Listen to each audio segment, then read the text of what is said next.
განვითარებას, კეთილდღეობას. დღეს არის ძალიან შემაშფოთებელი ტენდენციები, ხედავთ როგორი ტენდენციებია ევროპის მასშტაბით, ხო? არის ტოტალური მიგრაცია, რაც აგარგვინებს ევროპულ სახელმწიფოებს ეროვნულ იდენტობას, რელიგიურ იდენტობას, არის სერიოზული პრობლემები, არის სერიოზული ეკონომიკური პრობლემები, ევროკავშირის წევრი ქვეყნების ძალიან დიდ ნაწილს აქვს ეკონომიკური ვარდნა, ეკონომიკური რეცესია.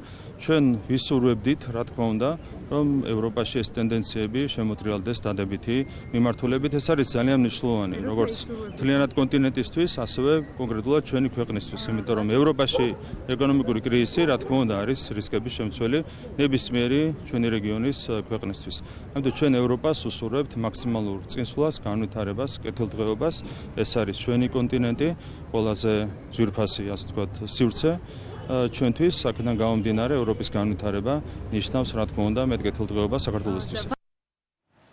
შანტაჟის და ზეწოლის